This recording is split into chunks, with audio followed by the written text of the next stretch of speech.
Sean todos muy bienvenidos a nuestro programa de webinarios que cada miércoles, nos brinda una valiosa información y actualiza los temas de salud en nuestro ámbito.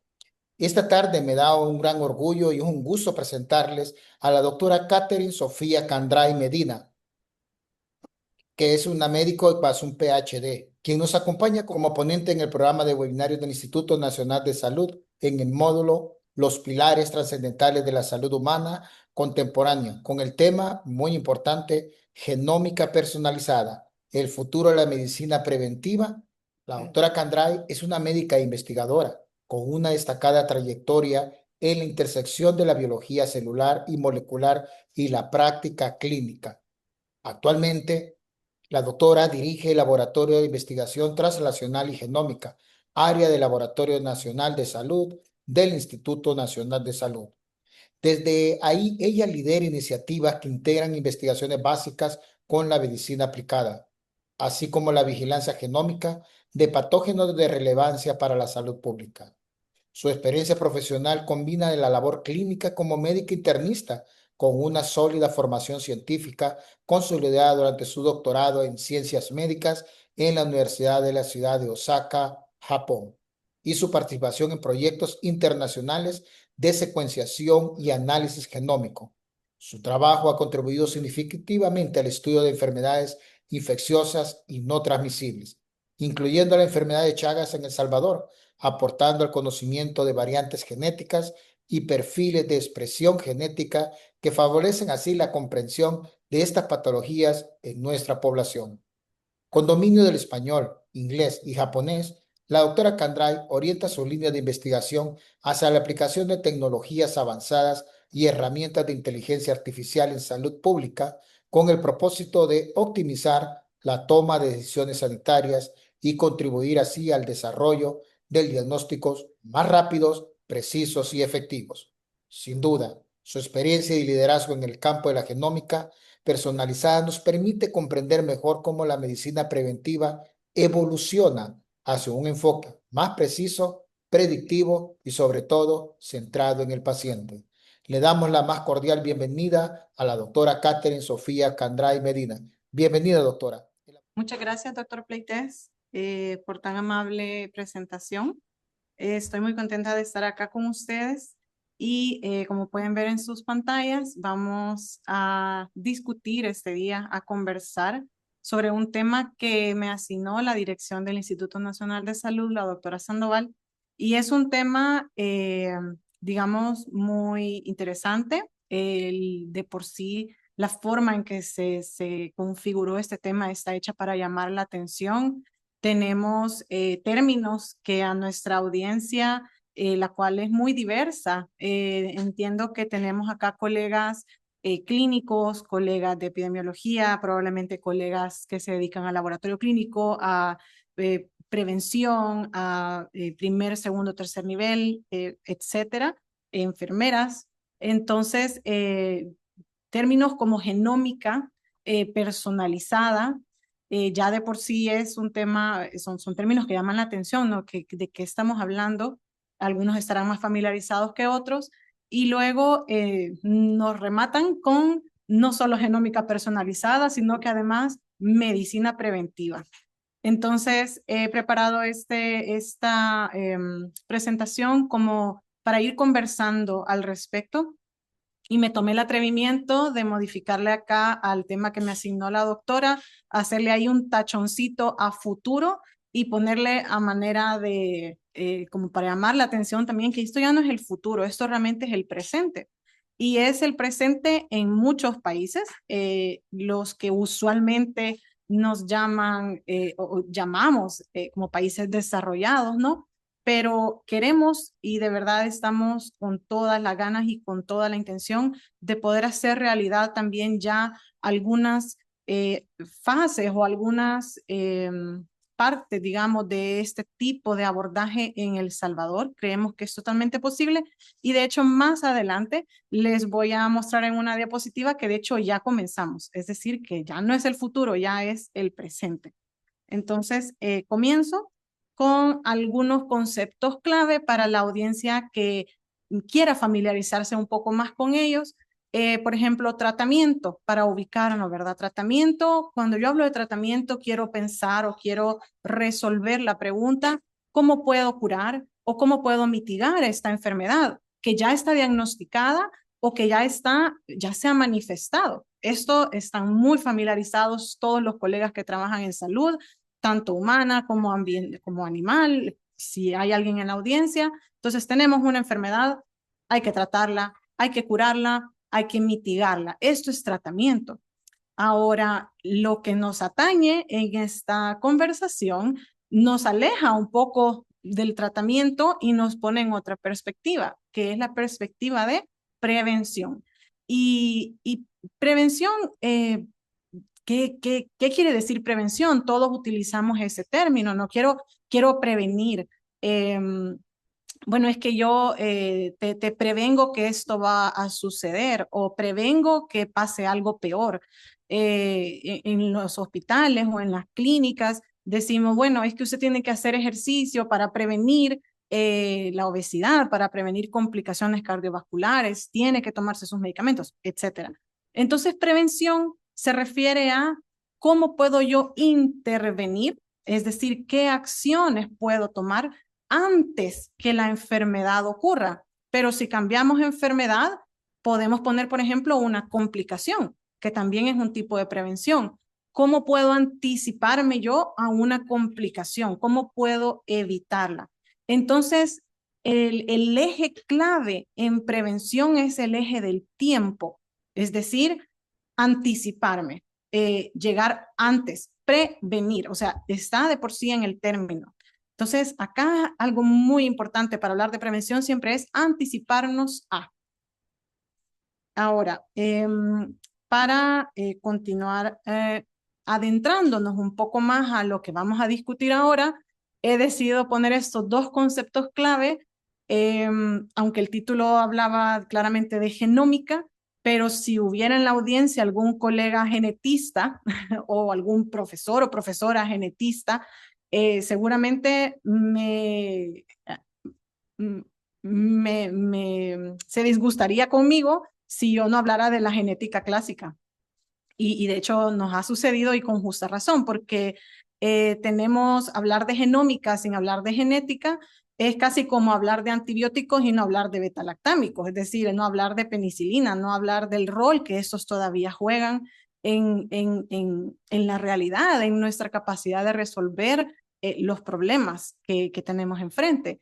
Entonces, cuando hablamos de genómica, y quiero aclarar que estas son algunas definiciones un tanto conceptuales, pero en la práctica en realidad vamos a ver que se empiezan a mezclar un poco conforme la tecnología avanza. Pero tradicionalmente genómica se refiere a la información genética completa de un organismo, en este caso a los que somos médicos, a los que trabajamos con humanos, usualmente se refiere a la genómica, la información genética completa de un ser humano, pero no necesariamente podemos hablar de genómica de patógenos, de plantas, etcétera. Y luego cuando hablamos de genómica, incluye regiones codificantes y no codificantes, y que quede claro que cuando hablamos de genoma en el término estricto, hablamos de la información genética completa de un organismo. Sin embargo, tenemos el otro término que es un término con muchísima relevancia, que es un término, bueno, pilar de todas las definiciones que vamos a hablar, y es la genética. Y que esto es un abordaje un tanto diferente, sin embargo, complementario. Es el estudio de la composición y función de genes individuales.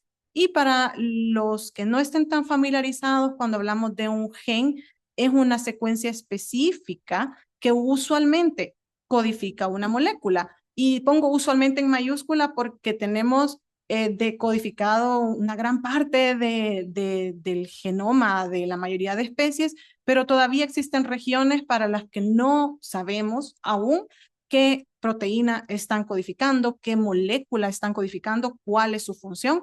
Sin embargo, forman una parte del genoma y usualmente también estos pueden llegar a ser genes para los cuales no conocemos su función o la molécula que codifican.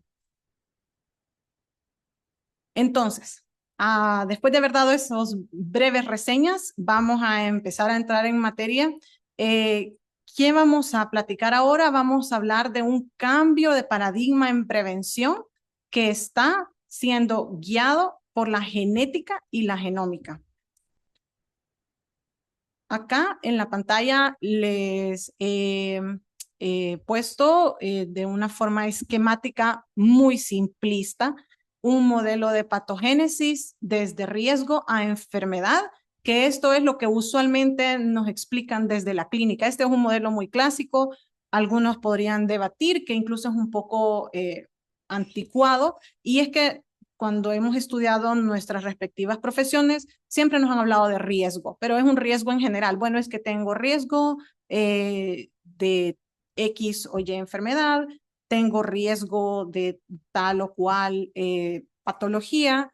Esto es como el término general. Siguiendo al riesgo, los que nos hemos dedicado a la clínica sabemos que sigue un estado de disfunción subclínica en el cual si nos enfocamos en las personas, en los pacientes humanos, estas personas comienzan a tener algún tipo de manifestaciones muy inespecíficas, no son completamente sindrómicas, en algunas ocasiones pueden pasar completamente desapercibidas ante una persona que no tiene una alta sospecha o ante una persona, un profesional que no implementa, por ejemplo, herramientas de tamizaje. Pongo, por ejemplo, hipertensión arterial o diabetes mellitus, en la cual cuando venimos a encontrar un diagnóstico clínico certero, sabemos que este paciente ha pasado años, si no una década por lo menos, con disfunción subclínica. Luego tenemos la enfermedad clínica, que es básicamente, es muy claro en sí mismo el término, esto es lo más tradicional, es decir, estoy enfermo, tengo tal diagnóstico. Y por último, en verde más intenso, tenemos las complicaciones. Y lo he puesto en un esquema como de flechas, porque usualmente es una secuencia. Esto es lo más clásico, lo más tradicional. Ahora, en cuanto al riesgo general, nos han enseñado que cuando tenemos riesgo, ¿qué tenemos que hacer? Promoción de la salud y prevención primaria. Es decir, coma frutas y verduras, haga ejercicio, no adopte conductas de riesgo, etc. Si seguimos en la línea del tiempo, siempre en el enfoque clásico, disfunción subclínica, es decir, empiezo a tener productos de glicación avanzada, empiezo a tener periodos de hipertensión que no son detectados. Entonces, aquí siempre podemos hacer promoción. Pongo ahí con un signo de interrogación detección temprana, porque no estoy segura que sea temprana esta detección, o sea, porque ya hay una disfunción. Entonces, qué tan temprana sea, no estoy segura y está abierto a la discusión. Pero esto es lo que usualmente se nos vende como detección temprana. Y luego en enfermedad clínica y en complicaciones, lo que tenemos que hacer sí o sí es diagnóstico certero, tratamiento también, prevención secundaria, prevención terciaria. Y acá, para quienes estén menos familiarizados con los temas de prevención, se van a dar cuenta que tenemos como tres grupos: prevención primaria, secundaria y terciaria. Entonces, tradicionalmente se dice que primaria es como en los factores de riesgo, secundaria ya cuando tenemos la enfermedad, y terciaria incluso para prevenir como futuras complicaciones. Pero todos son tipos de prevención, y estos son conceptos que quiero que queden claros porque los vamos a retomar posteriormente cuando hablamos de los diferentes tipos o las diferentes aplicaciones de la genómica y la genética en la prevención.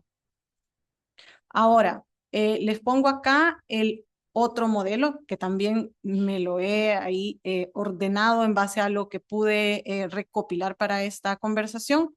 Y es que le agrego en la flecha morada, ya no le pongo riesgo en general, sino le pongo riesgo genético. Se sigue naturalmente por alteraciones moleculares que, si recuerdan, en el diagrama anterior no estaba. ¿Por qué? Porque no es que no existieran, sino que esto no es algo de lo que tengamos muchísimos años de tener una comprensión exhaustiva. Y de hecho, en muchos casos, las personas que entrenamos para la práctica clínica, incluso no pensamos en ir a detectar o ir a medir este tipo de alteraciones moleculares. Probablemente no tengamos las herramientas, probablemente sí las tenemos y no las conocemos, que estoy casi segura que va a ser el caso en muchas de las situaciones que tenemos acá en El Salvador. Luego se sigue por el modelo tradicional que les había presentado antes. Y ahora, ¿qué es lo diferente? Si se fijan, los corchetes que están abajo están movidos, es decir, ya no están tan secuenciales como yo los había dispuesto en la primera gráfica. Y de hecho hay un poco, están sobrepuestos entre sí, porque a medida que avanzamos en la precisión y en las técnicas para hacer diagnóstico y para hacer prevención, se vuelven un poco más borrosas las líneas de límites entre una fase y la siguiente. Entonces, en este modelo que les propongo como un modelo de riesgo-enfermedad, ya ayudado por la genética y la genómica, por ejemplo, la prevención primaria ya no solo es un riesgo general, sino que abarca desde el riesgo genético, alteraciones moleculares y la disfunción subclínica. De nuevo, podemos discutir posteriormente qué ustedes comprenden o qué podemos llegar a consenso con disfunción subclínica. ¿Es de verdad prevención primaria o ya entramos en prevención secundaria? Pero para efectos de presentación lo he dejado así. Y luego, detección temprana, prevención secundaria, ya meto acá la flechita de las alteraciones moleculares, es decir, aquellas moléculas que ya están circulando en el organismo, que ya están siendo expresadas y simple y sencillamente en algunas ocasiones no las medimos, por tanto no podemos hacer conclusiones de ellas, pero no es porque no se pueda. Y luego prevención secundaria y terciaria también se mueve un poco hacia disfunción subclínica y las otras dos que ya habíamos conversado anteriormente. Entonces, creo que me había adelantado un poco a mí misma antes cuando les decía que la información genética y genómica se vuelve transformadora, especialmente cuando nos permite adelantarnos en el tiempo respecto a la ocurrencia de la enfermedad. Se los adelantaba cuando conversábamos al inicio de la presentación y yo decía, el eje más importante en la prevención es el tiempo. Y es precisamente lo que la genómica y la genética nos permite y lo que vamos a conversar esta tarde. Entonces, ahora vamos a conversar un poco de la utilidad, porque ustedes me van a preguntar, y entonces, ¿qué puedo hacer? ¿En qué me puede ayudar? ¿Qué herramientas existen o cómo puede ayudarme la genética y la genómica en la prevención? Hago énfasis en que estamos hablando de prevención porque podríamos hablar de tratamiento, podríamos hablar de muchas cosas, pero estamos enfocados en prevención. Entonces, acá voy a introducir de nuevo algunos conceptos claves. Riesgo, lo he dejado una definición un tanto genérica porque es lo que normalmente se nos enseña, que es la probabilidad de desarrollar un evento clínico a través del tiempo, calculado en base a cuantificación, presencia e interacción de diferentes factores. Y riesgo genético, que esto es un término que a mí, sinceramente, cuando estaba preparando esta conversación, me pareció un término clave. O sea, todo el mundo habla de riesgo genético, pero todo el mundo dice, de seguro tiene riesgo genético, seguramente tiene predisposición genética, seguramente lo hemos escuchado muchas veces. Pero ¿qué es riesgo genético? Es la probabilidad de desarrollar una enfermedad debido a variantes genéticas que modifican la susceptibilidad biológica. Y esto quiero que si lo pueden anotar por ahí o se les puede quedar grabado en la mente, creo que es como las palabras o las frases clave que nos van a ayudar a comprender realmente cuál es el alcance de poder usar la genética y la genómica a nuestro favor. Es susceptibilidad biológica. Nótese que no estamos hablando de un abordaje, o sea, de determinación.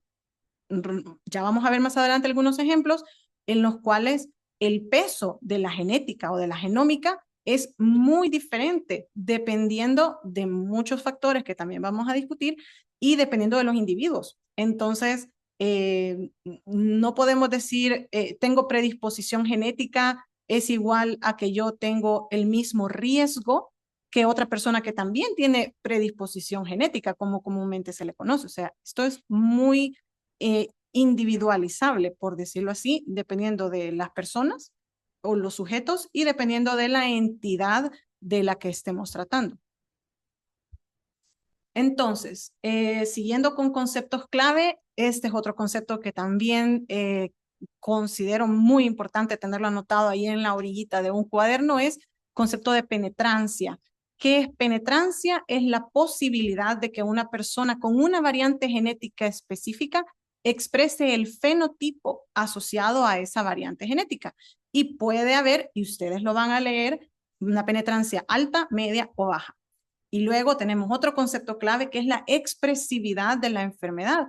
Es decir, yo puedo tener una enfermedad con una penetrancia alta, pero con una expresividad leve o moderada. No necesariamente va a ser grave.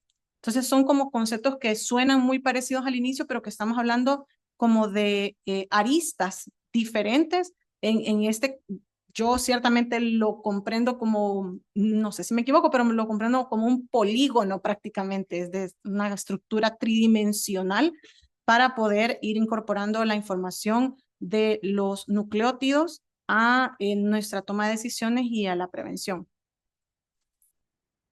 Entonces, les adelantaba también que el peso diferencial de la genética y la genómica en la prevención es real. Es decir, estudiar un set particular de genes o estudiar el genoma completo no es igualmente útil para prevenir en todas las situaciones o en todas las enfermedades o para todas las personas. Y les pongo acá un ejemplo. He tratado de, esto de nuevo, no lo tomen no lo vayan a ir a buscar así textual, porque no van a encontrar genes que dominan el riesgo textual. Esto lo he intentado contextualizar para poder explicarme un poco mejor y ordenar un poco mejor la conversación, pero digamos que si pudiéramos ordenar de acuerdo al peso que tienen los genes en la aparición de las enfermedades, diríamos que existen situaciones o enfermedades en las cuales los genes dominan el riesgo. Y lo pongo entre comillas porque quiero que noten que no estoy diciendo determinan la enfermedad. Dominan el riesgo quiere decir que tienen un peso muy alto para el desenlace que es la enfermedad. En este caso, ¿de cuáles enfermedades estamos hablando? Lo vemos un poco más detallado en las siguientes diapositivas, pero acá el spoiler, por ejemplo, hipercolesterolemia familiar, síndromes monogénicos, algunos tipos de cáncer hereditario.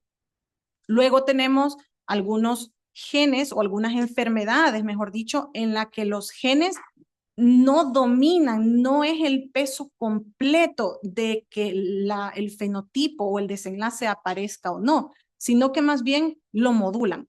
Y ejemplos clásicos de esto es, por ejemplo, cardiopatía coronaria, hipertensión, hablábamos antes de diabetes mellitus, ciertamente no todos los tipos de diabetes, no todos los tipos de hipertensión, no todos los tipos de cardiopatía coronaria. Pero, por ejemplo, acá es un grupo de enfermedades, no exactamente, pero creo que hay mucho sobreposición con un grupo de enfermedades, que estas sí las pueden buscar, se llaman enfermedades complejas, y las enfermedades complejas son estas precisamente, en las que tenemos un set o un número X de genes que con cada gen puede tener variantes diferentes, cada variante puede tener penetrancia diferente, puede tener expresividad diferente y entonces entenderán el mosaico de desenlaces que esto puede tener. Y en este tipo de enfermedades es sumamente importante el ambiente, es decir, estilos de vida, alimentación, etcétera, etcétera. Y estaba pensando yo mientras preparaba esta plática que la semana pasada, si no me equivoco, la doctora Saída presentaba una conferencia llamada, me corrige doctora Saída si me equivoco, pero era algo como cuando el código postal importa más que la genética o algo así.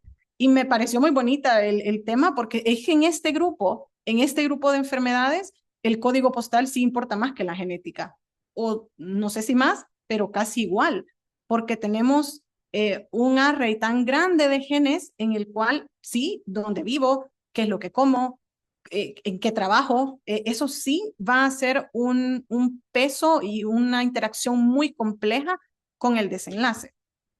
Y luego, este último grupo también me gustó mucho explorarlo, es este grupo de patologías en el cual los genes, digamos, empeoran el desenlace. Recuerden que estos términos me los he inventado yo, o sea, no los van a encontrar así en el libro, pero esto es como en estos genes en los cuales el riesgo primario es el ambiente.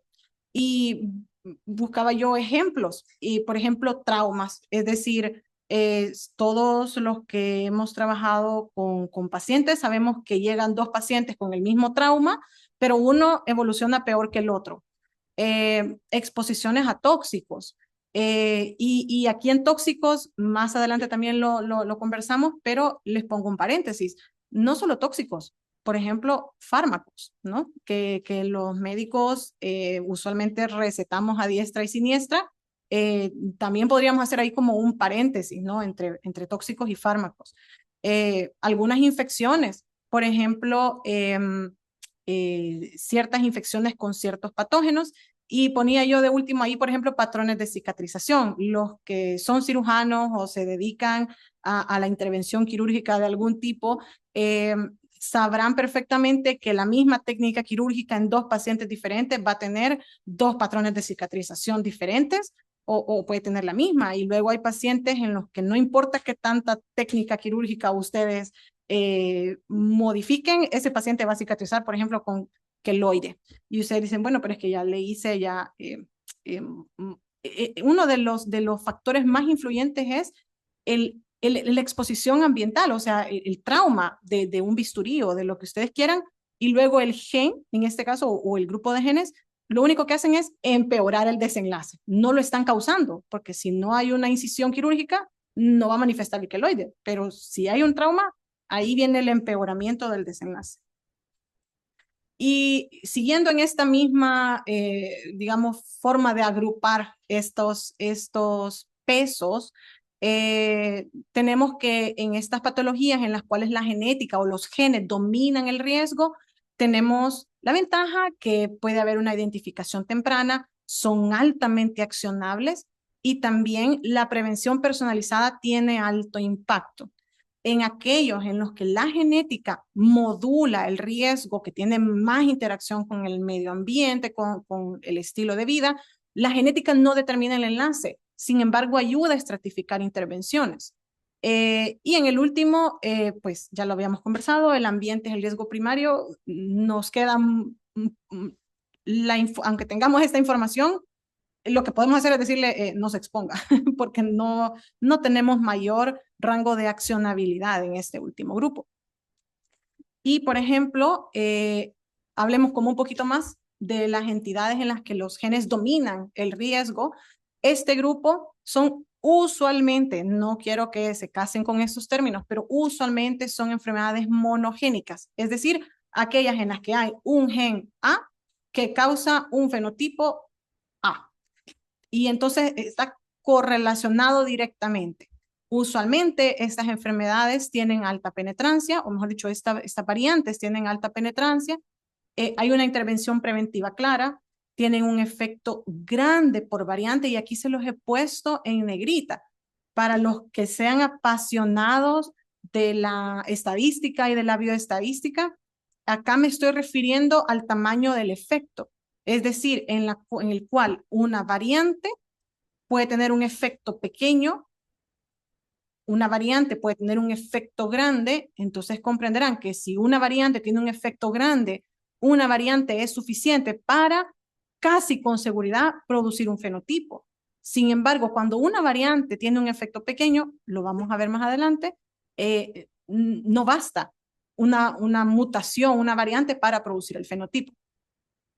Pero volviendo al grupo en el que los genes dominan el riesgo, la genética por sí sola aporta información muy puntual y muy accionable y lo que les mencionaba antes tiene alto impacto en la prevención.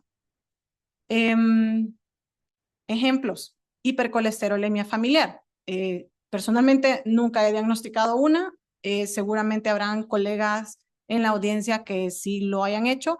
Sin embargo, sabemos que tenemos genes muy puntuales que son responsables de toda la alteración y la disrupción de la fisiología de los lípidos, particularmente de los LDL. Y están acá en cursiva, el LDLR, el ApoB, el PCSK9. Y entonces, ¿qué fenotipo ocasiona una variante patogénica de cada uno de estos genes? Un riesgo de infarto prematuro, gente menos de 40 años, sin otros factores de riesgo aparentes que tienen muerte súbita cardiovascular, un infarto muy prematuro, gente que tiene historia familiar de muerte cardiovascular prematura. Mi papá o mi hermano, mi papá y mi tío fallecieron antes de los 40, muy jóvenes, y todos de un infarto. O sea, esto nos suena una alarma. Aquí hay un patrón fenotípico familiar que llama la atención, pero después vamos a ver un caso clínico.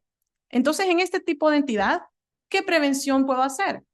Por ejemplo, inicio temprano de estatinas, modificaciones intensivas del estilo de vida y detección familiar. Y si se fijan, detección familiar lo he puesto en negrita porque la prevención no siempre va dirigida únicamente al individuo a quien yo le estoy tomando la muestra de ADN, sino que en este caso, la prevención por medio de genética tiene un alcance a otras personas, a su grupo familiar. Otro ejemplo muy clásico, pero un poco, en mi opinión, me parece un poco complejo, es el tema del cáncer de mama, cáncer de ovario, mutaciones en el gen BRCA, ya sea en el 1 o en el 2. Y acá para contextualizarlos es el típico caso que quien trajo esta conversación a, digamos, a la mesa y a los medios de comunicación masivos fue el caso de Angelina Jolie. Entonces, yo honestamente no encontré y menos mal, no creo que sea conveniente que esté disponible todo el historial médico genético de Angelina Jolie. Sabemos que tenía una mutación, no estoy segura en cuál de los dos genes, que tenía una variante.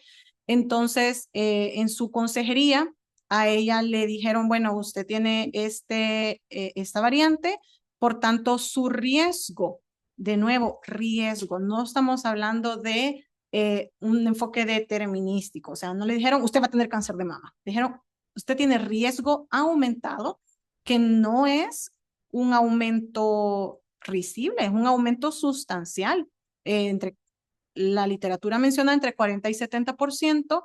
Entonces, claro, en la vida, también esto siempre se habla de riesgo en un periodo de tiempo. Entonces, usualmente en diferentes poblaciones puede hablar de aumento del riesgo de padecer cáncer de mama entre 40 y 70% a lo largo de la vida. Entonces, ¿qué opciones de prevención nos habilita tener diagnóstico genético temprano? Nos habilita opciones de vigilancia intensiva personalizada. Por ejemplo, mamografías. Mamografías que empiezan antes de los 30 años o a los 30 años, o bueno, ciertamente personalizadas, que se hacen con un intervalo personalizado y también con métodos personalizados, es decir, no tiene por qué ser la mamografía que nos hacen a la mayoría, puede ser una mamografía con técnicas especiales porque estamos ya enfocados en que esta persona tiene un riesgo sustancialmente aumentado. Sin embargo, les pongo en negrita estas otras dos opciones de prevención porque son las que hicieron el boom en los medios: mastectomía, salpingoforectomía preventiva. Entonces ahora todo el mundo que tiene una variante patológica del gen BRCA1 o 2, me tengo que hacer mastectomía y me tengo que hacer salpingoforectomía. Y no es así, porque la prevención es ciertamente un trabajo multidisciplinario, tiene que tener mucha consejería y en estos casos lo que le permite discutir con el paciente o la paciente en estos casos sobre sus opciones, sobre su riesgo y, muy importante, sobre la visión que la paciente tenga de sí misma, de su vida y las decisiones que quiera tomar. Entonces, sería incorrecto decir, no, pues te salió este gen, te toca mastectomía. Y bueno, si hay mastólogos o mastólogas o bueno, ginecólogos aquí en la audiencia, seguro han de estar, espero de acuerdo con esto. Luego, siguiendo en el grupo de entidades en las que los genes dominan el riesgo, otro ejemplo interesante, el gen de la anemia falciforme, que en este caso particular estoy hablando de este gen, me llamó la atención y se los traigo porque tiene otro tipo de prevención, que es la consejería reproductiva. Aunque yo haga diagnóstico genético, yo ya no voy a prevenir en este caso que mi paciente que está en mi consultorio o en el consultorio de un colega tenga anemia falciforme con este abordaje. Sin embargo, puedo darle consejería reproductiva y ese también es un tipo de prevención, habilitado en este caso por el análisis y el estudio de sus genes. Ahora, cambiamos de grupo. Cambiamos de grupo, ya pasamos de las que estaban en rojo a las que están en anaranjado y estas ya son entidades o enfermedades en las que los genes modulan el riesgo. Este grupo de enfermedades usualmente son poligénicas. Si se fijan, antes decíamos usualmente monogénicas, es decir, había un gen culpable, claramente culpable de esta alteración. Sin embargo, en las enfermedades en las que los genes modulan el riesgo, tenemos muchos genes no sabría decirles un rango específico, pero puede ir desde decenas hasta cientos de genes en los cuales tienen penetrancia variable. Y también esto es muy importante, el efecto de cada gen, de la variante patológica de cada gen por sí solo es muy pequeño.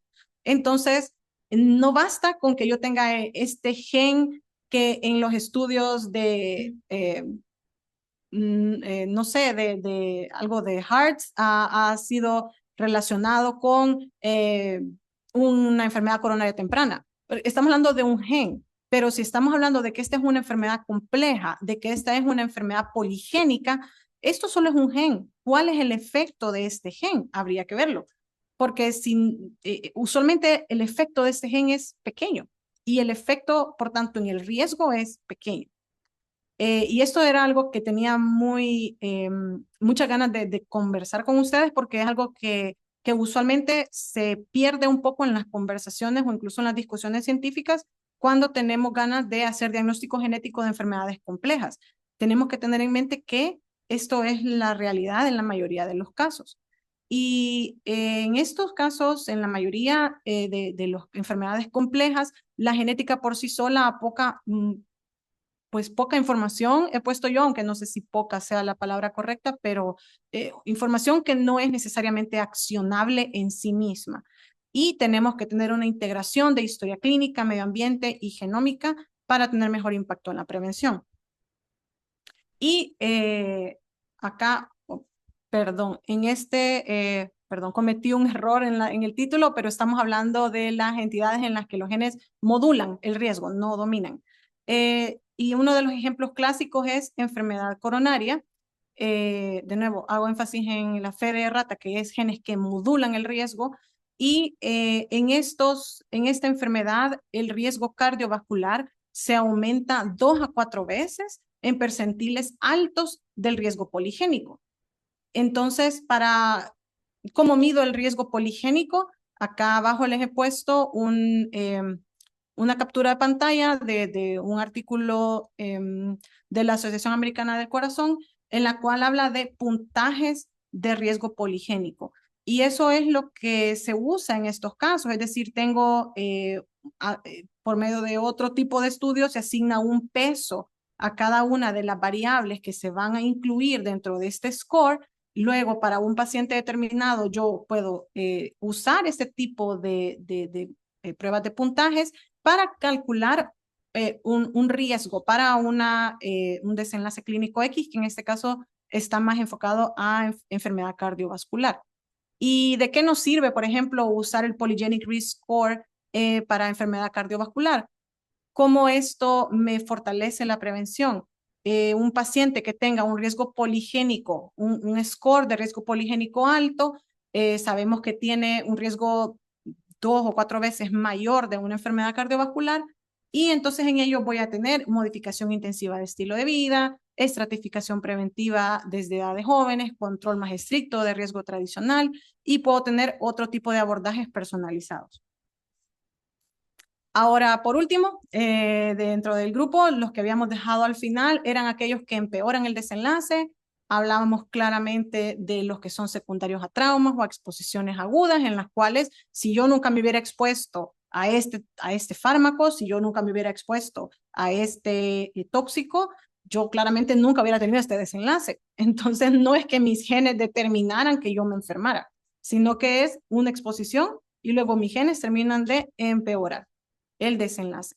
Ahora aquí, algo que les he puesto en negrita y que me pareció a mí muy importante es que en este grupo de enfermedades es particularmente, bueno, es importante en todas, pero en este creo que de las cosas que más puede ofrecer la genética y la genómica particularmente para ayudar a los pacientes es la farmacogenómica, haciendo alusión a la toxicidad por medicamentos o por quimioterapia cuando hablamos de cáncer o de otras enfermedades. Es decir, yo puedo saber según la información genética del paciente que tengo en mi consultorio, cómo va a responder mi paciente a X tratamiento. Y esto, ¿en qué me ayuda a prevenir si el paciente ya está enfermo? Pues me ayuda a prevenir desenlaces peores, desenlaces fatales, reacciones adversas severas o fracaso terapéutico eh, con anticipación. De nuevo, estoy tomando ventaja del tiempo. Ahora, para ir, hemos hablado de varias cosas, quiero que veamos algo más puntual, porque si no nos vamos a quedar aquí como que siento que entendí, pero al final no les pude explicar. Quiero que veamos el caso de la hipercolesterolemia familiar. Creo que quizás me equivoque, pero si yo estuviera en la audiencia, yo hubiera esperado que me hablaran del caso del cáncer de mama, pero no voy a hablar de ese caso porque ese es un caso, aunque muy común, particularmente complejo en el abordaje. Y me parece que el caso de la hipercolesterolemia familiar es como un ejemplo mucho más bonito para poder ir discutiendo lo que hemos venido viendo hasta ahora. Entonces, en la hipercolesterolemia familiar, tenemos que hay una incidencia muy variable, no es una enfermedad tan común, sin embargo, pues 1 en 350 casos no es una enfermedad rara. Lo que pasa es que a lo mejor también no la estamos buscando, no la estamos diagnosticando. Usualmente, cuando hablamos de hipercolesterolemia familiar, usualmente hablamos de una afección monogénica, es decir, que tenemos alguno de estos 3 genes que tengo acá con una variante patológica. Recordemos que cuando son enfermedades monogénicas dijimos que tienen penetrancia alta, expresividad variable y que usualmente son muy accionables. Entonces, un gen es responsable de que esta persona tenga hipercolesterolemia familiar. Estas variantes o las variantes patológicas de estos genes aumentan dramáticamente los niveles de LDL y el riesgo de enfermedad coronaria desde la juventud. Y acá les puse una viñetita que más bien me la puse para mí, que es, pero yo cómo voy a sospechar de una hipercolesterolemia familiar. Es decir, yo tengo un montón de gente con niveles altos de LDL. Esto es súper común, especialmente en países, en El Salvador y en Latinoamérica. Pero una sospecha clínica puede iniciar por pacientes jóvenes con niveles inusualmente altos de LDL y que además tienen historia fuerte, muy robusta, familiar, de enfermedad cardiovascular severa en la juventud. Entonces, ¿qué técnicas tenemos para poder hacer? Y bueno, aquí los colegas de laboratorio quizás me van a matar porque casi no he hablado de técnicas de laboratorio y no me voy a adentrar tanto en esto, pero para darles acá nada más un vistazo, ¿qué técnicas podemos ocupar para hacer diagnóstico en hipercolesterolemia familiar? Uno de los gold estándar actualmente son los paneles de secuenciación de nueva generación, son paneles dirigidos. También ciertamente podríamos hacer secuenciación de Sanger, que esto en su momento, en el apogeo de la secuenciación de Sanger, fue el gold estándar, ya fue reemplazado. Y en algunas ocasiones los paneles dirigidos de NGS también se hacen en conjunto con el MLPA para poder hacer como un diagnóstico genético. Recuerden que estamos hablando de una enfermedad causada circunscrita a un grupo de enfermedades monogénicas. Entonces, a pesar, un punto que a pesar que vimos en GS, en la diapositiva anterior, por tratarse de la tecnología es NGS, pero el abordaje sigue siendo dirigido, es decir, dirigido a un grupo de genes específicos. Entonces, aquí es donde entra un poco el debate de estoy usando NGS para hacer diagnóstico genético. Entonces, estoy hablando de genética o de genómica. Y esto es un debate que es muy fuerte dependiendo de con quién estemos hablando, pero ciertamente es un abordaje de NGS dirigido. Y sigue siendo fundamentalmente genético porque estamos tratando genes específicos. Ahora, un caso clínico para que hagamos un ejercicio. Supongamos acá, un hipotético. ¿Qué pasa si tengo un paciente joven, digamos 25 años o 20, con LDL anormalmente elevados? No he puesto acá los valores normales, con una historia familiar robusta de enfermedad cardiovascular, enfermedad coronaria, muerte temprana, muerte súbita. Le hago test dirigidos a estos genes porque yo tengo una sospecha clínica de hipercolesterolemia familiar. Encuentro variantes anormales. Ya sabemos que variantes anormales, fuerte historia clínica, me aproxima mucho al diagnóstico de hipercolesterolemia familiar. Le pongo me aproxima, no le pongo me sella el diagnóstico, porque aquí habría que hacer una historia clínica completa y no era el objetivo de poner este caso clínico. Ahora, ¿cómo me ayuda esto en cuanto a la prevención, que es el tema que nos ha traído aquí ahora? Es evito muerte temprana, evito discapacidad aumentada porque le doy estatinas de forma temprana. También puedo modificar intensivamente el estilo de vida. Ahora, caso clínico hipotético número 2, muy parecido al anterior.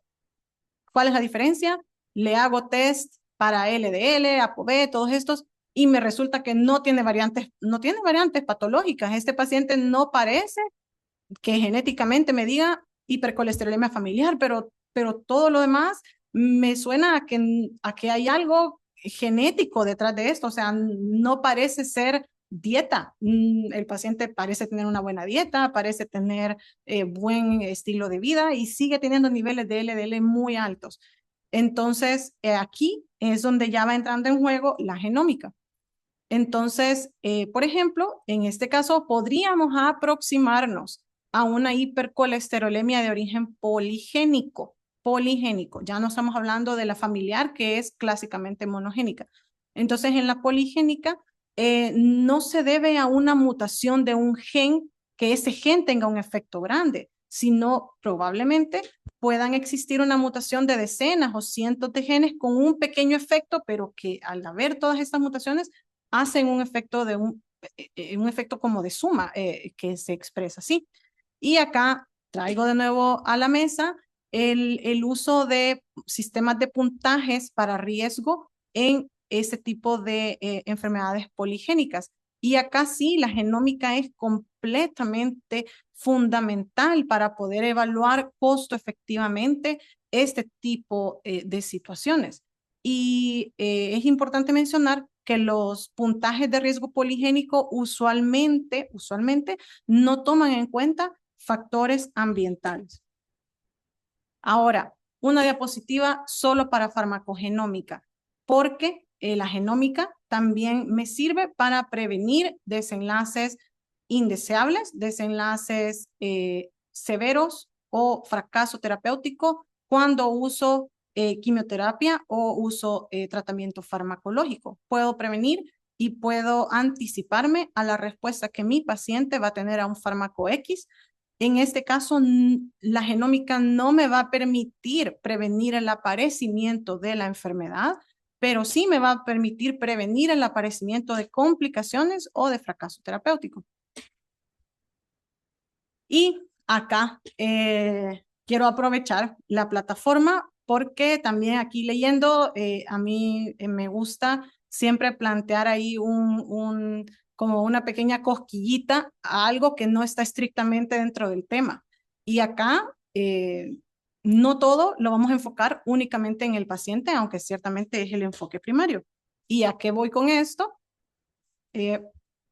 Por ejemplo, la secuenciación genómica de patógenos nos permite prevenir de forma eficiente y costo efectiva las enfermedades infecciosas.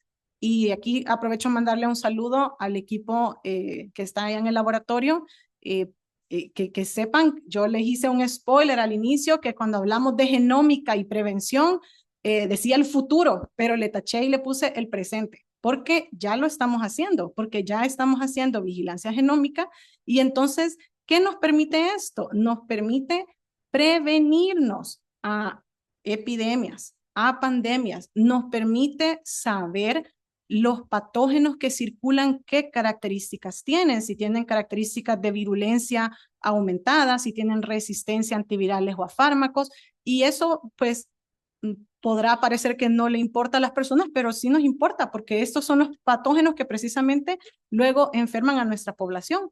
Entonces, no toda prevención con genética y genómica va a ir dirigida a los seres humanos, a estudiar la genética y la genómica de los humanos.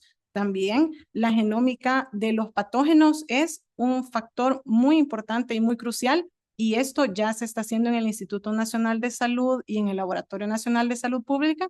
Así que ya no esto en el mundo ya no es el futuro, y en El Salvador sepan que ya tenemos un paso, así que tampoco es el futuro ya. Y qué retos tenemos, porque todo suena muy bonito, suena muy sofisticado, ¿dónde me hago todos estos genes mañana? ¿Cuánto cuesta? Sí, ciertamente en El Salvador tenemos retos para implementación de genómica y genética en prevención. Los costos y la infraestructura son ciertamente un tema que es lo que de primeras sale a la mesa cuando tenemos estas conversaciones. Pero a medida que nosotros reconozcamos la utilidad y la oportunidad de estas herramientas, también vamos a comprender que no en todos los casos es necesario hacer genética y genómica para prevenir. Sin embargo, en algunos casos es muy accionable. En otros casos es moderadamente accionable y en otros casos más bien me va a servir para ir tomando un poco de información para el paciente. Esto depende más bien de nosotros y de los tomadores de decisión, estratificar las estrategias para poder ir implementándolas de forma secuencial, de acuerdo a las prioridades que el país en sí mismo propone. Luego, tiempos de respuesta también es otro tema importante. El tamaño de muestra y variables confusoras, y aquí les pongo el paréntesis de enfermedades complejas, porque cuando queremos abordar enfermedades complejas con genética y genómica, recordemos que el tamaño del efecto de estas variantes es usualmente pequeño.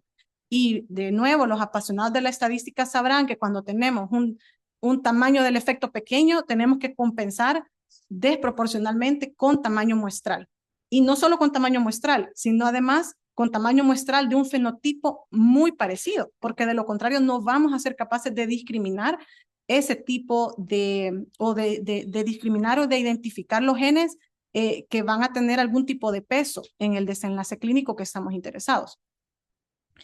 Y acá, aprovechando también que tengo colegas que participan en la toma de decisiones de ética de la investigación en el país, también la genética y la genómica en prevención propone, o mejor dicho, supone ciertos dilemas éticos. Sabemos que para el análisis, especialmente para el análisis de datos genómicos, estamos utilizando mucho inteligencia artificial. Sabemos que el costo de esto es aumentado. Entonces, ¿será que este tipo de herramientas van a ampliar o a reducir la brecha del acceso a este diagnóstico o a este tipo de herramientas diagnósticas, a este tipo de prevención? ¿Será que el uso de genética y genómica perpetúa sesgos poblacionales de países que tienen mayor poder adquisitivo, porque son los que van a dominar ciertamente las bases de datos que alimentan la inteligencia artificial que luego nosotros utilizamos para analizar nuestras poblaciones también? Y este tema se ha discutido mucho en el Instituto Nacional de Salud desde el año pasado, cuando hubo una jornada también de de inteligencia artificial, así que me pareció muy ad hoc traerlo a cuenta de nuevo para escuchar también sus pensamientos al respecto. Y futuros pasos, caracterización rigurosa y detallada de fenotipos clínicos existentes en El Salvador. Esto es, creo que, algo que me gustaría también discutir con ustedes. Creo que todos estamos interesados en caracterización genética de muchas patologías, pero para empezar a caracterizar genéticamente tenemos que tener bien definidos los fenotipos clínicos y no solo bien definidos, sino además bien caracterizados para aumentar nuestras probabilidades de ir a encontrar algo genéticamente, porque de lo contrario vamos a estar solo, no vamos a tener suficiente poder de discriminación. Y entrenamientos rigurosos para generación de hipótesis, esto va relacionado al primero, y el fortalecimiento de las infraestructuras existentes en el país y la cooperación internacional estratégica. Respecto a esto, acá yo estoy constantemente poniendo esta fotografía porque, bueno, esta fotografía creo que ya está un poquito desactualizada ahora que la veo en grande, pero en la parte derecha va a estar de hecho el nuevo Laboratorio Nacional de Salud Pública. Los profesionales, todos los colegas que estamos en el laboratorio, estamos muy emocionados, muy entusiasmados ya con empezar nuestras labores en este nuevo laboratorio que se está construyendo con mucho esfuerzo por parte del país y que esperamos poder tener un mayor alcance para la población, mayor sofisticación de nuestros análisis, poder también tener más alcance a nivel de entrenamientos y esperamos tener esto hecho realidad pronto. No puedo adelantar fechas, pero eso es lo que les tenía preparado. Como se dan cuenta, era como una caminata a través de esta senda. No era hablar de una patología específica, pero escucho sus preguntas, si las puedo responder y si no las puedo responder, las buscamos y las compartimos luego. Doctora Candray, qué excelente su ponencia. Buenísimo comentario lo que estoy recibiendo. Para ello, y me uno a las felicitaciones al laboratorio, a todo su equipo, por lo que nos acaba de exponer sobre esto de tachar el futuro y estamos en el presente. Así que felicidades. Aprovecho para la audiencia para decirle que todos nuestros webinarios están siendo recopilados en la base de la página web de YouTube para que ustedes lo puedan visitar. En la parte de charlas les dejo para que ustedes puedan anexarse, puedan suscribirse y unirse al Instituto Nacional de Salud para podernos seguir. Comenzamos con las preguntas y comentarios. Nuestra directora, doctora Xochitl Sandoval, nos dice, gracias por su excelencia ponencia. Y pregunta, ¿por dónde deberíamos comenzar en El Salvador con la medicina personalizada?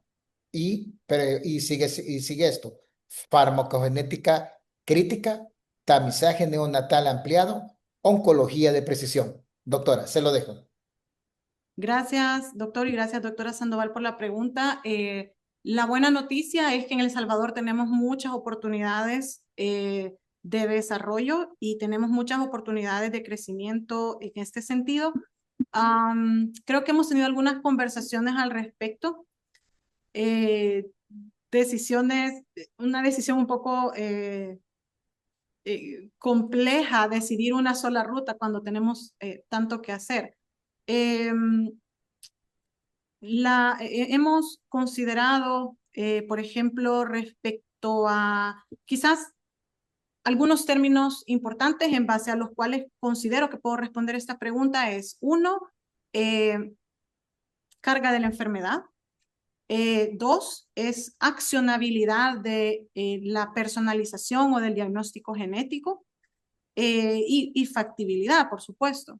En base a estos tres componentes, creo que hemos conversado respecto a medicina personalizada, diagnóstico personalizado de mutaciones somáticas, es decir, de tumores o de neoplasias con mutaciones somáticas o más orientado a enfermedades monogénicas también, que tengan una carga alta, porque vamos a tener un impacto mayor con ir diagnosticando genes que clínicamente sean altamente probables, es decir, la probabilidad pretest es muy alta ya con un síndrome clínico, y luego además son accionables, es decir, aquellas patologías en las que hacer ese diagnóstico va a cambiar el curso de vida del paciente, porque existen otras en las cuales hacerle un diagnóstico genético al paciente ciertamente es parte de la justicia que el paciente conozca su diagnóstico, pero no disponemos a la fecha de mayor eh, modificación de tratamiento o modificación del desenlace. Pero creo que en oncología hay mucho rango de modificación del desenlace clínico cuando hacemos prevención y diagnóstico en el momento correcto, es decir, en el momento oportuno. Así que me decantaría por esa, con dificultad, pero me decantaría por esa y quedo atenta a sus comentarios. Gracias, doctora. Entonces, en base a esto, ¿debería El Salvador comenzar por la creación de un biobanco o un biorepositorio? Nos pregunta nuestra directora.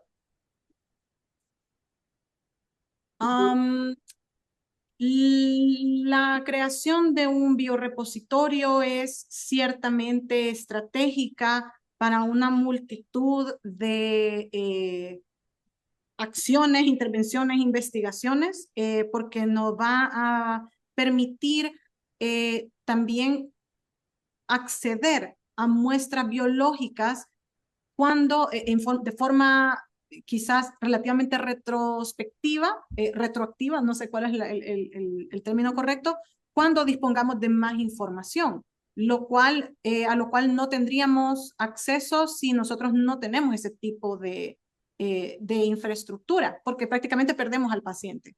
Entonces, creo que un biorepositorio es completamente estratégico para poder ir fortaleciendo nuestra capacidad de análisis, y también otro punto importante es que, como ya relacionado a la pregunta anterior, no podemos ejecutar todo de un solo. Entonces, al tener un biorepositorio, vamos a poder estratificar de acuerdo a necesidades y priorizar, y luego tampoco vamos a perder estas muestras, vamos a poder disponer de ellas en un futuro inmediato cuando dispongamos de nuevos recursos para poder irlas estudiando e ir aumentando eh, nuestro conocimiento de nuestra población.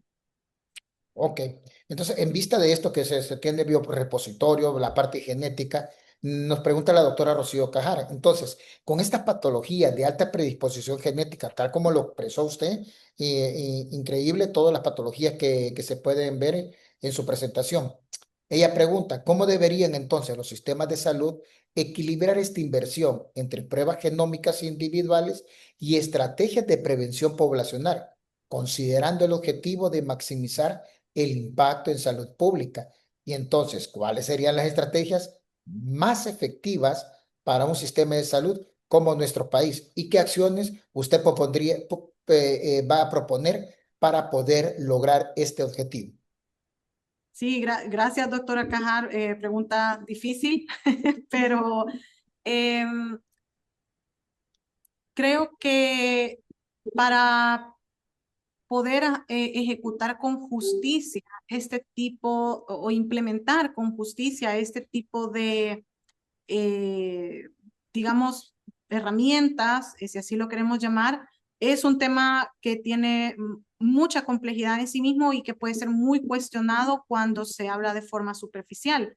Ya mencionaba yo antes que no puedo yo decirle a un paciente que tiene más derecho que otro a recibir diagnóstico personalizado. No tengo esa potestad ni ética ni médicamente. Sin embargo, creo que la palabra clave que usted pone sobre la mesa, doctora Cajar, es el punto de vista poblacional.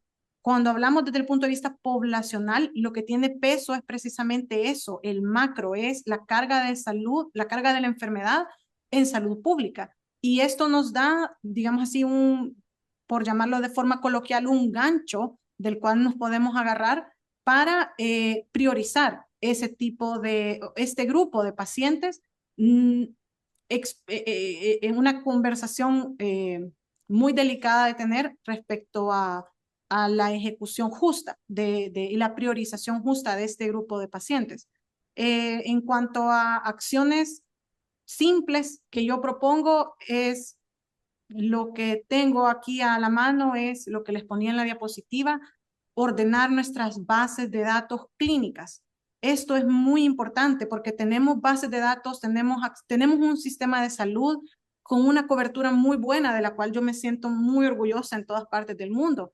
Y tenemos datos de muchos pacientes, pero tenemos que tomarnos la tarea de ordenar verdaderamente, minuciosamente, todas las características que podamos de estos pacientes para poder anticiparnos como, bueno, no anticiparnos, sino diferenciar con mayor resolución los tipos de entidades a los que probablemente nos vamos a enfrentar cuando hagamos diagnóstico genético. Creo que esa sería la acción más, entre comillas, simple, porque no es nada simple, pero la acción primera que yo propondría y para lo cual estoy segura que los colegas clínicos, los colegas epidemiólogos y los colegas de laboratorio y todo el Sistema Nacional de Salud tenemos personal completamente capacitado y completamente dispuesto a hacerlo, pero hay que tomar esta estrategia para poder tener un poco más de, como un rango de visión un poco más claro de lo que queremos hacer. No sé si le respondí su pregunta, doctora Cajar, si no, me hace ahí el comentario. Muchas gracias, doctora Candray, muy amable por su respuesta. La doctora Mireya Gutiérrez nos dice, excelente conferencia, le manda felicitaciones, pero por el momento, dice, ¿cómo puede tener un paciente acceso a este estudio genético puntualmente aquí en el país? Por el momento tenemos los planes, no puedo adelantarme demasiado, no porque no quiera, sino porque de verdad no puedo. Tenemos muchos planes muy ambiciosos de poder implementar diagnóstico genético acá en El Salvador. Para ser puntual en la respuesta, al momento eh, creo que de forma realista existen algunas centros de salud que tendrán por ahí alguna cooperación internacional o alguna cooperación comercial en la cual pueda haber diagnóstico genético. Si nos referimos puntualmente al Instituto Nacional de Salud o al Sistema Nacional de Salud, creo que estamos ya en las conversaciones para poder traer esto a la realidad en lo más pronto posible, porque estamos completamente claros que es una prioridad ineludible e impostergable, en palabras de nuestra directora, y en la cual yo estoy completamente de acuerdo. Perfecto, acompañamos ese pensamiento, doctora. Nos pregunta la doctora Rivas. Excelente, doctora Candray, muchas gracias por su conferencia. Y hace esta consideración. Debido a la alta carga de enfermedades crónicas no transmisibles en El Salvador, llámese diabetes tipo 1, hipertensión arterial y cáncer, ¿cuál sería la utilidad clínica y el valor de la genómica personalizada para identificar esa población de riesgo y sobre todo orientar esas intervenciones preventivas en salud pública? ¿Cómo nos ayudaría? Retomando un poco la conversación que tuvimos durante la presentación, creo que es bien importante definir fenotipos clínicos en los cuales el diagnóstico genético va a ser especialmente útil en la prevención. Y esto es algo en lo que los clínicos nos pueden ayudar mucho, los colegas que están en los hospitales especialmente, es decir, identificar minuciosamente los grupos poblacionales que tienen un fenotipo que muy probablemente se trate de una enfermedad monogénica, que se va a beneficiar de este diagnóstico, que se va a tener una accionabilidad clara y de alto impacto. Entonces, creo que acá no pongo completamente la pelota en la cancha de ellos, pero les paso la pelota ahí para que también nos hagan un pase de regreso. Desde el punto de vista del laboratorio, nosotros también estamos ya preparándonos para poder dar paso a este otro tipo de análisis, esperamos pronto. Y creo que desde el punto de vista de salud pública, esas son las dos primeras estrategias. Fenotipo claro de pacientes, es decir, grupos clínicamente bien definidos, hasta donde la clínica lo permita, por supuesto, porque tampoco van a hacer magia, pero estoy segura que los fenotipos clínicos pueden refinarse más y estoy segura que desde el punto de vista de salud pública, este dataset también puede tener mejor control y mejor claridad. Así que, y más apoyo también, por supuesto. Así que creo que estas serían quizás las tres cosas de mi parte. Gracias, doctora. Y termino aquí con unos comentarios que nos han dado varios colegas que han escrito, doctora. La doctora Nadia Rodríguez, excelente ponencia. Felicitaciones. Jessica de Silva, excelente ponencia. Un mensaje que muestra cómo la vigilancia genómica impulsa la medicina de precisión en la prevención y el control de enfermedades. La doctora Cajar, con respecto a la respuesta que le dio, excelente, doctora, contestada. Dorothy Mason nos dice, algo nuevo de aprender y una innovación en la salud de los pacientes. Carlos Salguero, interesante tema, doctora Candray, felicidades por su ponencia. La doctora Mireya Gutiérrez, gracias, gracias, excelente, ya que estamos trabajando como Ministerio de Salud, trabajando en ello. Y Elías Aguilar, felicitaciones a una excelente presentación. Fue muy enriquecedor conocer las múltiples oportunidades que este trabajo nos permite vislumbrar. ¿Algún último mensaje, doctora, antes de despedirnos? Y dándole siempre las gracias. Muchas gracias, doctor Pleites. Ha sido un gusto para mí poder haber preparado esto y seguramente tenemos muchas cosas de las que conversar en el futuro.